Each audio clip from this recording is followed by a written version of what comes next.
उसको 10 बिजनेस के ऑफर दिए, उसने 10 के 10 बिजनेस में कोई ना कोई कमी निकाल के मना कर दी। जैसे अगर किसी को डायबिटीज है तो वो सिर्फ गुलाब जामुन को ना नहीं करेगा, वो रसगुल्ले को भी ना करेगा, हाँ कि ना, वो जलेबी को भी ना करेगा, वो पेड़े को भी ना करेगा, वो लस्सी को भी ना करेगा, वो दुनिया की हर मिठाई को ना करेगा। जिनकी बॉडी में 4 के हैं वो सिर्फ प्रेस्टीज को ना नहीं करते, वो दुनिया के हर बिजनेस को ना करने वाले हैं।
जब आपको कोई चीनी को ना करे क्लियर मैसेज है उसको शुगर है, हाँ कि ना। जब कोई रात के खाने पे आता है और बोलता है भाभी जी रोटियों पे घी मत डालना, मतलब कोलेस्ट्रॉल है। जब कोई वेस्टेज को ना करता मतलब 4K वाला है और कुछ नहीं सोचना आपने, आपके काम का नहीं है, उसकी गलती नहीं है। बताओ अच्छा कहाँ से आप मिठाई खाने का मन करता है, अभी इच्छा कर रही है तो मिठाई खाने का मन किसका नहीं करता। मिठाई तो बहुत बढ़िया चीज होती है, उससे मना कौन कराने चाहिए, डायबिटीज मना करवा, हाँ कि ना। वो बंदे से भी मना कौन करवा रहा है, उसके 4K जो उसके शरीर में क्या है 4K, उससे मना करा रहे हैं। आपको टेंशन नहीं ले रही है। 30% लोग धरती पे एम्बिशियस शार्प है जो दिन रात बिजनेस को ढूंढते रहते हैं, वो आपको मिलने वाला है। पूरी धरती डायबिटिक नहीं है, मुश्किल से 20% लोग डायबिटिक है, 80% लोग नॉन डायबिटिक है। वो चीनी खाएंगे, वो मिठाई खाएंगे। तो जो है ना 4K वाले ज्यादा नहीं है, 30-40% है, बाकी सारी जनता आपके साथ में आने वाली है। आगे चले। अच्छा अब मुझे बताओ कितने लोगों को ऐसा लगता है कि ये बिजनेस हम हमारे अपलाइन के लिए कर रहे हैं या हमारे डाउनलाइन के लिए कर रहे हैं? किसी को लगता है? नो, ये बिजनेस आप किसके लिए कर रहे हो? खुद के लिए कर रहे हो। जब आप कामयाब हो जाओगे सारे रिवार्ड, सारा पैसा, सारी कारें किसको मिलेंगी? आपको मिलेगी। अभी श्रीनिवास जी कामयाब हो गए, मर्सिडीज किसको मिली? पैसा किसको मिल रहा? 15 लाख महीना। वो तथरा गोल्ड किसके लिए लाए थे? उनको मिला, सपना जी को। वो हैदराबाद के चारों तरफ 4 प्लॉट किसने, किसके लिए? उनको मिले। ठीक है, तो आप ये बिजनेस किसके लिए कर रहे हो? हमारे लिए। तो आज मैं आपको एक छोटी कहानी सुनाता हूँ। ऐसा बिल्कुल मत सोचना कि मैं ये बिजनेस अपने लिए नहीं कर रहा, मैं काम करूंगा तो बैंक में पैसा जाएगा, मैं काम करूंगा उसकी मशीन जाएगी। ऐसे गंदे विचार, ऐसे दूषित विचार मन में बिल्कुल भी मत लाइएगा। एक मिस्त्री था, मिस्त्री मतलब जो घर बनाने वाला, राजमिस्त्री। तो वो मिस्त्री जो है, कैसा बात है आपका एकदम सब जगह जाके फोटो देख रहे थे वहां के। एक मिस्त्री था, वो एक बिल्डर के यहाँ काम करता था। एक नंबर हार्ड वर्किंग पर्सन, एक नंबर ईमानदार आदमी, बिल्डर को बहुत पसंद करता था। तो 25-30 साल काम करने के बाद मिस्त्री बोला अब मुझे अपने गांव जाना है। वो बोला उसको तो बिल्डर को तो झटका लग गया, इसके बिना मेरा काम चलेगा नहीं, एक दिन ईमानदार आदमी है, आंख बंद करके भरोसा कर लो। तो वो बोला कि क्यों भाई, कोई सैलरी कम है? बोले सैलरी कोई बात नहीं, मेरी कोई बात बुरी लग गई? नहीं, बात की भी आप तो बहुत अच्छे इंसान, यानी कोई रीजन नहीं, फिर भी उसको अपने काम जाना। तो बिल्डर ने उसको बहुत रिक्वेस्ट की, वो नहीं माना, बहुत रिक्वेस्ट की, नहीं माना।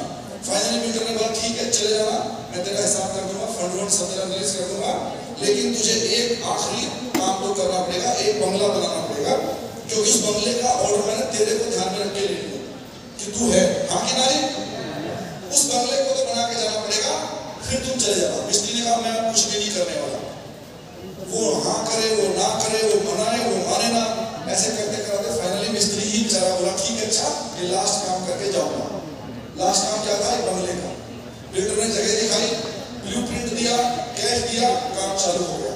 लेकिन उस बंदे का तो काम में बिल्कुल मन नहीं लग रहा था, क्योंकि उसको अपने गाँव की याद आ रही, अब बस अपने गाँव जाना है। चरण जी ये घर बनने वाला था 2 साल, ये बंगला 2 साल में बनने वाला था, लेकिन उसका मन नहीं था, बेमन से करना था, 7 महीने में कंप्लीट कर दिया। 7 मंथ्स में पीओपी का काम नहीं कर सकता, टाइम लगता है। अच्छी सारी टाइल्स नहीं मंगवाई, अच्छे लकड़ी के दरवाजे नहीं मंगाए, जो रेडीमेड मिल गए ला के लगाए, जो कुछ बस फटाफट। और बिल्डर को फोन किया कि सर मकान बन गया, आगे देख लो। बिल्डर आया, मिस्त्री ने चाबी दी, देख लो कोई कमी हो तो बताइए। तो बिल्डर ने वो चाबी वापस मिस्त्री को दी और बोला दोस्त ये मैंने तुझे गिफ्ट में देने के लिए बनवाया है।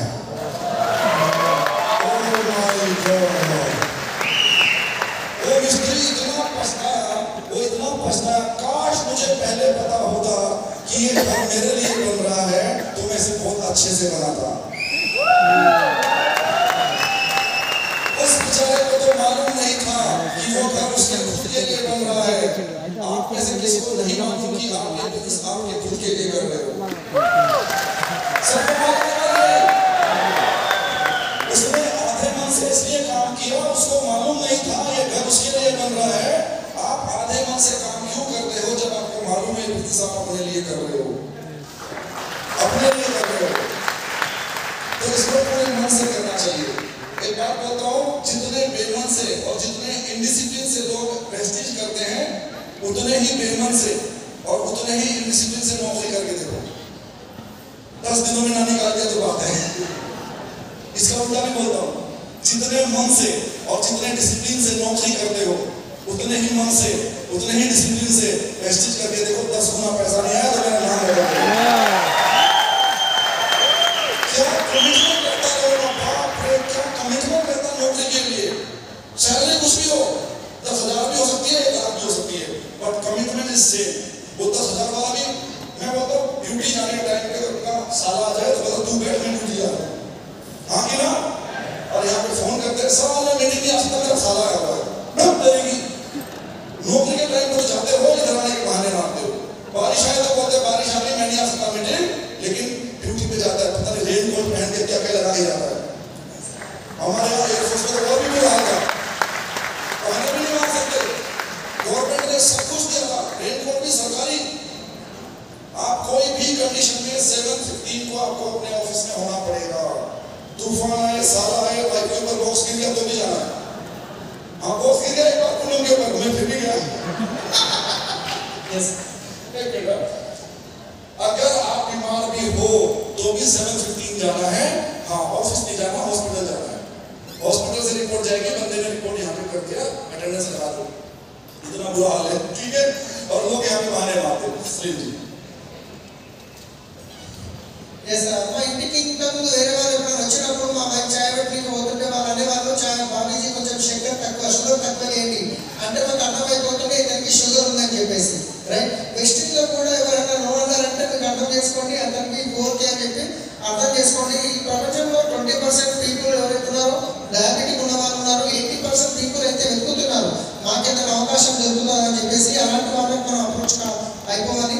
ఆ తర్వాత ఈ బిజినెస్ ఎవరి గురించి చేస్తున్నారు? మీ గురించి చేస్తున్నారా, మీ అబ్బాయి గురించి చేస్తున్నారా? బిజినెస్ మీ గురించి చేస్తున్నారా, అబ్బాయి గురించి చేస్తున్నారా? చెక్ వస్తే మీకు వస్తుందా, అబ్బాయికి వస్తుందా? కార్ వస్తే మీకు వస్తుందా, అబ్బాయికి వస్తుందా? సో చాలా మంది అనుకుంటారు నేను చేస్తే నా అబ్బాయికి అవుతుంది అని చెప్పి. చెడు స్వభావం ఏదైతుందో అది తీసేయండి. ఒక చిన్న స్టోరీ చెప్తాను. ఒక మేస్త్రి ఉండేవాడు, చాలా నమ్మకమైన మనిషి, చాలా కష్టపడే వ్యక్తిత్వం గల వ్యక్తి, చాలా మంచిగా పనిచేస్తుండే. అయితే ఆయన ఒక దగ్గర ఒక బిల్డర్ దగ్గర 20 సంవత్సరాలు పనిచేసిండు. ఆ తర్వాత ఆయనకు సడన్ గా అనిపించింది ఏదో ఊరికి వెళ్ళిపోవాలనిపించింది.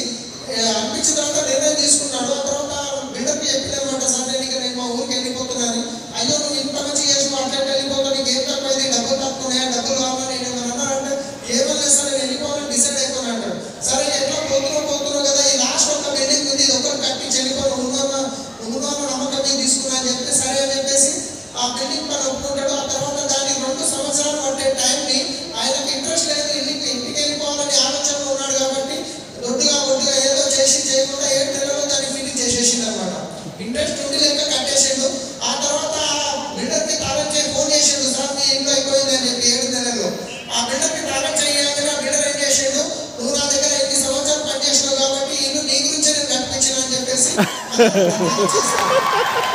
సో అప్పుడు ఏమనుకుంటున్నాడు ఆ మేస్త్రి, అబ్బా ఇది నా గురించి అని చెప్తే నేను ఎంత మంచిగా అనుకుంటున్నాను కదా, నేను ఎవరి గురించి అని చెప్పి తొందరగా కింద మీద కట్టేసిన, నా గురించి అని తెలిస్తే మాత్రం ఇంకెంత బాగా కట్టుకునేవాడిని అని చెప్పి అలా పశ్చాత్తాపడతాడు అనమాట. సో మీకు ఎంతమందికి తెలుసు ఈ బిజినెస్ మీ గురించి చేస్తున్నారని? సో ఈ బిజినెస్ మీ గురించే చేస్తున్నారు కదా, మీరు ఎంత శ్రద్ధగా జాబ్ చేయాలి, బిజినెస్ మీరు ఎంత అశ్రద్ధగా బిజినెస్ చేస్తున్నారో అదే అంత అశ్రద్ధగా జాబ్ చేస్తే మీ జాబ్ ఉంటుందా? ఉండదు, వెళ్ళిపోతుంది. అవునా కదా? మీరు ఎంత శ్రద్ధగా జాబ్ చేస్తున్నారో అంత శ్రద్ధగా బిజినెస్ చేశారనుకోండి మీ చెక్ ఎక్కడి నుంచి ఎక్కడికి వెళ్ళిపోతుంది. అవునా కదా? సో కానీ చాలా మంది ఏం చేస్తారంటే ఇప్పుడు జాబ్ పోయిననుకోండి, వాన కొట్టినా ఎండ కొట్టినా ఏం వచ్చినా జాబ్కి టైంకి పోవాల్సిందే. కానీ మన మీటింగ్ రావడానికి మాత్రం సార్ మా బాబాకి వచ్చిన ఇంటికి నేను రాను, రైట్, అట్లా కుదురుతుందా? కుదరదు. ఎందుకంటే మనం జాబ్ బాబాకి వచ్చిన వైఫ్ మీద పెద్ద బాక్స్ పడ్డ జాబ్ మాత్రం పోవాల్సిందే. అదే కమిట్మెంట్ బిజినెస్ చేస్తే మీరు ఎక్కడికో వెళ్ళిపోతారు. तो ये बिजनेस हम हमारे लिए कर रहे हैं, पूरे मन से करो, पूरे दिल से करो। आपको जब ये बिजनेस हो जाएगा ऐसी फीलिंग आएगी कि इतना तो मैंने काम भी नहीं किया जितना तो दे रहा है। भगवान को ऐसा बोलोगे, ऊपर वाले को ऐसा बोलोगे, इतना तो मैंने काम भी नहीं किया जितना आप मुझे अभी दे रहे हो। तो इसको मन से करिए। अच्छा एक बात बोलना चाहता हूँ, वेस्टेज बिजनेस करने का सर्वश्रेष्ठ टाइम इस समय चल रहा है, नवंबर तक। क्या है नवंबर तक? B20 offer. बढ़िया मुझे 6 साल हो गए वेस्टेज के अंदर। 6 सालों में उन्होंने बेहतरीन 20 करोड़ तक का पूल आपको दिया है, हाँ कि ना? यस। अगर ये समय निकल गया, दिसंबर का महीना आ गया, फिर वाले सबको बोलोगे मेरे को भी चाहिए, तो बोलेंगे अब नहीं मिलेगा, हाँ कि ना? तो इसके लिए एक छोटी स्टोरी है, कनेक्ट करूंगा मैं आपको उसके साथ में। एक बंदा था, उसकी जॉब चली गई, उसके भाई ने कहा अमेरिका आजा मैं संभाल लूंगा। उसने यहाँ पे सब सेटलमेंट किया, मकान छोड़ा सब करके, वीजा लगाया, टिकट लिया, सारा पैसा खर्च हो गया। उसकी जेब में लास्ट में 50 का नोट बचा, 50 रुपीज। और जाके वो एयरपोर्ट में पहुंच गया, ये सोच के कि वहाँ पे भाई है वो संभाल लेगा। अब वो एयरपोर्ट पे घूम रहा था, फ्लाइट की बोर्डिंग में टाइम था, तो उसने रेट देखे, चरण जी पानी की बोतल 100 रुपए की, चाय 150 रुपए की, समोसा 200 रुपए का। क्या लूट मची है। उस बंदे ने फिर वो जहाज में बैठ गया। 19 घंटे की यात्रा है, जहाज चला। सुबह 7 बजे 9 बजे एयर होस्टेस आई, चाय नाश्ता लेके। उसके दिमाग में क्या विचार आया, ये तो और भी महंगा होगा, एयरपोर्ट पे इतना महंगा था, अब तो हवा में चल रहा है। तो उसने पूछा क्या लेंगे नाश्ते में? बोला नहीं बहन जी मैं तो खा के आया। ओके आगे चले गए। लंच टाइम में फिर से टोली आई, सर क्या लेंगे, वेज नॉन वेज? बोला नहीं बहन जी मैं तो खा के आया। बहन जी ने भी देखा कितना खा गया, अब तक चल रहा है। उसके बाद शाम के टाइम आते आते उसके पेट में चूहे कूदने लगे, मतलब भूख भड़क गई। अब क्या करें? तो बड़ी हिम्मत करके पूछा कि चाय, एक कप चाय और ये एक बिस्किट का पैकेट कितने का पड़ेगा? एयर होस्टेस ने बोला कितने का नहीं पड़ेगा, यहाँ पर सब फ्री होता है। सब फ्री?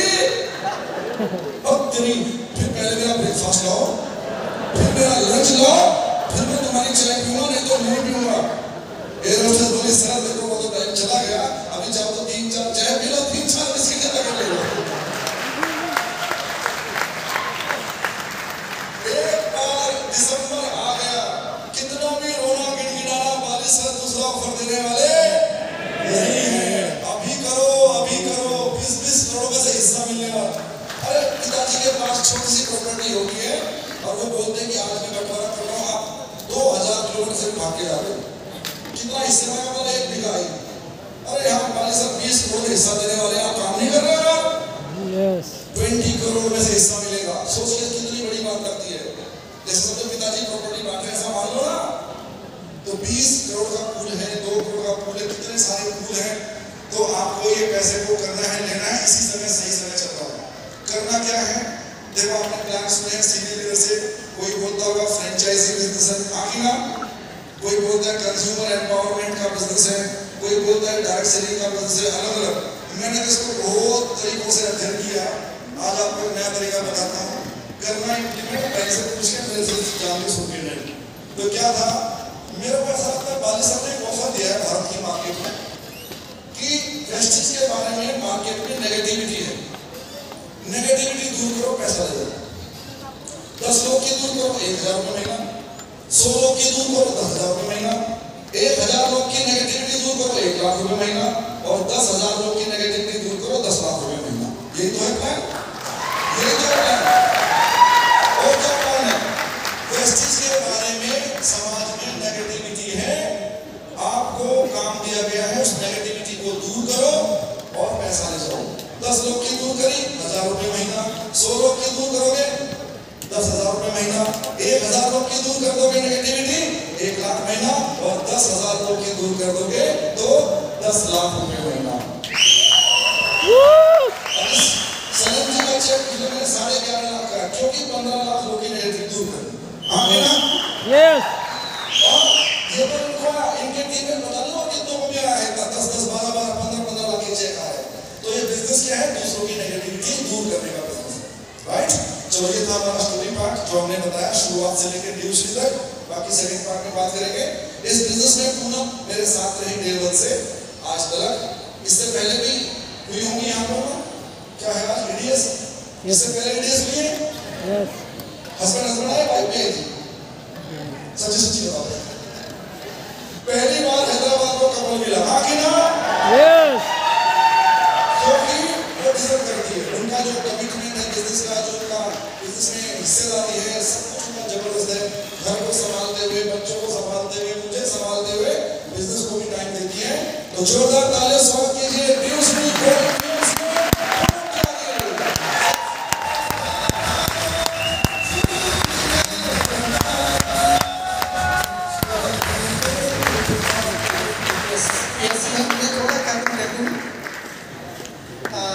సో మీరు శ్రద్ధతో చేయండి, ఆ తర్వాత మీకు అనిపిస్తుంది నేను చేసింది తక్కువ వచ్చేది ఎక్కువ అనిపిస్తుంది. ఈ రోజు మీరు ఏదైతే ఎక్స్పెక్ట్ చేసి పని చేస్తారో ఒక లెవెల్ తర్వాత మీకు ఏదైతే ఆదాయం వస్తుందో అప్పుడు అనిపిస్తుంది నేను ఎంత చేశాను ఇంత వస్తుంది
వచ్చిన కాకలు అవుతుంది, కడుపులో ఎక్కలు పరిగెడుతుంటాయి. ఈయనకి ప్రకాష్ గారికి అంటాడు, మేడం యొక్క చాయ్ యొక్క బిస్కెట్ ఎంత అవుతుంది అని అడుగుతాడు. అంటే లేదు లేదు ఇక్కడ డబ్బులు ఏమి ఉండదు, ఇంకా మొత్తం కంప్లీట్గా మీరు ఏం తిన్నదే ఫ్రీ అని అంటది అనమాట. అప్పుడు అనిపిస్తాడు, పొద్దున సంతి నేను ఆకలితో వస్తున్నా, ఇదంతా ఫ్రీనా. ఇప్పుడు కానీ కాదు, నాకు పొద్దున బ్రేక్ఫాస్ట్ తీసుకురా, మధ్యాహ్నం లంచ్ తీసుకురా, తర్వాతనే చాయ్ తాగుతాడు. సో ఆమె అంటది, లేదు సార్ టైం అయిపోయింది, పొద్దున అయిపోయింది, లంచ్ అయిపోయింది, ఇప్పుడు ఉన్నది టీ మాత్రమే. ఇప్పుడు తాగితే ఈ టీ 4 కప్పులు తాగండి కావాలంటే, కానీ ఇప్పుడు అవన్నీ రావంటే గడిచిపోయింది రాదనమాట. ఒక్కసారి మీరు డిసెంబర్ దాటింది అనుకోండి, ఇప్పుడు మనకి ఏం నడుస్తుంది, డిసెంబర్ ఆఫర్ నడుస్తుందా లేదా, 20 crores క్లబ్ నడుస్తుందా లేదా. సో ఈ 20 crores క్లబ్ నడుస్తుంది, మంచిగా మీరు ప్లాన్ చేసి 20 crores తీసుకోండి. కానీ డిసెంబర్ అయిపోయిన తర్వాత మళ్ళీ మీరు పాలసీని అడిగారు అనుకోండి, సార్ వాళ్ళ ఆఫర్ మళ్ళీ మాకు ఇవ్వండి అంటే గడిచిపోయింది, మళ్ళీ రాదు. కాబట్టి సో ఇంకోటి 20 crores క్లబ్లో మీరు పూల్లో మీకు ప్రాస్పెక్ట్ చేయండి, తీసుకోండి. సో మనం అందరం చెప్పుకుంటాం consumer empowerment program, business consumer empowerment అని, ఫ్రాంచైజీ బిజినెస్ అది రకరకాల ప్లాన్ చెప్పుకుంటాం. కానీ ఇప్పుడు నేను చెప్పేది ఏంటంటే ఒక్కసారి అందరితో డిస్కషన్ చేసి ఫాలో చేయండి. ఏం లేదు, మీరు 10 మందికి మీ వెస్టీజ్ గురించి చాలా మందికి నెగిటివిటీ ఉంది కదా, ఆ 10 మందికి నెగిటివిటీ దూరం చేశారనుకోండి. 10 మందికి నెగిటివిటీ దూరం చేస్తే 1000 రూపాయలు వచ్చినాయి మీకు. 100 మందికి నెగిటివిటీ దూరం చేస్తే మీకు 10,000 వస్తాయి. 1000 మందికి నెగిటివిటీ దూరం చేస్తే 1,00,000 రూపాయలు వస్తాయి. మీరు 10,000 మందికి నెగిటివిటీ దూరం చేస్తే మీ ఇన్కమ్ 10 లక్షలు దాటుతుంది. Right, thank you.